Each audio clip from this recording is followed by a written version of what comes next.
Top quality और consistent performance के लिए सिर्फ सिल्वर पंप। टॉप क्वालिटी और कंसिस्टेंट परफॉर्मेंस के लिए सिर्फ सिल्वर पंप, नाम याद रखना। तापमानात झालेल्या वाढीमुळे पाणी पातळी झपाट्याने घटताना पाहायला मिळते।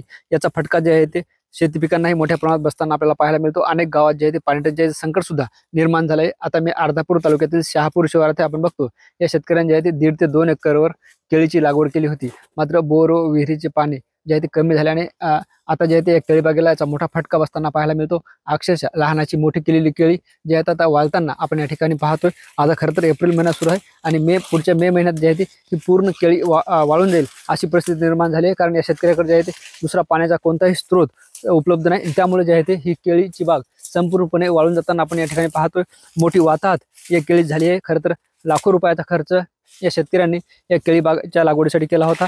आता काही दिवसात ही केळी उगवली असती, मोठे जे आहे ती पीक धारणा या केळीला झाली असते आणि यातून काही पैसे सुद्धा शेतकऱ्याला मिळाले असते। मात्र असं असलं तरी आता जे आहे ती ही बाग वाळत असल्याने शेतकरी आर्थिक अडचणीत आल्याचे चित्र पाहायला मिळतं। आपल्यासोबत स्थानिक शेतकरी सुद्धा आहेत, त्यांच्याशी सुद्धा आपण संवाद साधणार आहोत। काय सांगाल, किती एकरवर केळी लावली होती, किती खर्च झालाय? 2 एकरवर केळी लावली होती, तर 3 बोर मारलेत बर या वर्षी। हो. पहिले सगळे बोर 13 ते राहते हो, एकाही बोरात पाणी नाही। मला ते वळण्याची परिस्थिती झाली, कारण का पाणी पातळीच खोल गेली, त्याच्यामुळे आता काही इलाज नाही। शेजाऱ्या पाजाऱ्या विचारत पाणी भेटा तयार नाही। या वर्षी एक बोर मारला आता कार्पोरावी, ते बी फेल गेला। त्याला इलाज नाही। आता निसर्गाला काय करणार आहोत? शासनाने कोणती मदत करायला तयार नाही, त्याच्यामुळे आता इलाज नाही आमचा। काय करा, शेतकऱ्याचं असं झाले की घरकरना घाटका झाले। शासन कोणती मदत घेईना आणि कोणीच शेतकऱ्याचा वलीच कोणी राहिलं नाही। आता या कसं आहे माहिती आहे, फक्त मतदानापुरतं लोक सगळं बोलत, बाकी कोणी शेतकऱ्याला विचार नाही। कापसाला भाव नाही, हे केळी, आता केळीचं बी पीक आणून आमच्या हातचं काहीच नाही ना। एवढा भाव येईल म्हणून असं काही नाही।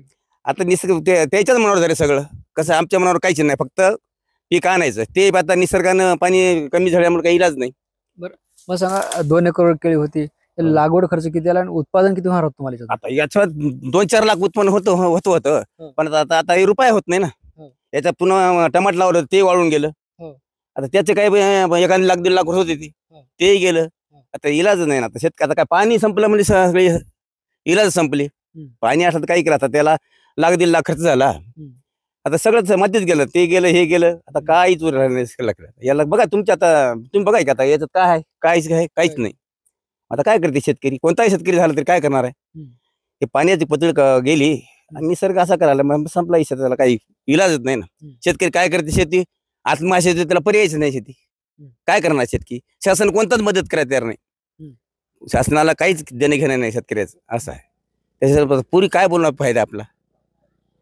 अक्षरशः आता बघा, तुम्ही बघा की बघायला, तुम्ही बघायला, आम्ही सगळे जाणारे लोक बघायला, त्याला काय इलाज आहे? आता आपण आतोनात खर्च केला याच्यावर, पण काहीच हाती लागला नाही। काय करणार आहे त्याला? इलाज नाही ना काही। काय पर्याय? मुंजाजी केरबा क्षीरसागर, गाव बेलसर आहे। हे जमीन शहापूर मध्ये आहे। तिकडे बोर मारले तर तिकडे पाणी नाही। आतापर्यंत 13 बोर झाले। तर कोणाचं चौकशी करा, कोणापाशी बी गावामध्ये 13 बोर झाले, 13 बोर। हे पाणी आता 500-500 फूट बोर, 500-500 फूट बोर मारून सुद्धा काही कोणी बोरला काही इलाज नाही। निश्चित आपण बघतो हे मुंजाजी क्षीरसागर नावाचे शेतकरी होते, यांचीच केळी जी ती वाळली। आपण बघतो या तरुण शेतकऱ्यांच्या ते केळीचे झाड उपटले, अशा पद्धतीने या केळीची मोठी वाताहत झाले चित्र पाहायला मिळतं। अगदी एका हाताने सुद्धा ही केळी उपटल्या जाईल असं चित्र या ठिकाणी निर्माण झाले। हे छोटं झाड सुद्धा आपण या ठिकाणी बघतोय, हे पूर्णपणे झाड जे आहे ते वाळून गेलं आहे आणि अशा पद्धतीने जे आहे ते या शेतकऱ्याची 2 एकर क्षेत्रावर केळी जी आहे ते पाणी नसल्यामुळे वाळून गेली आहे। शासनाने काहीतरी केलं पाहिजे अशी आशा या शेतकऱ्यांनी व्यक्त केली। ज्ञानेश्वर लोंढे, TV9 मराठी, शहापूर, नांदेड।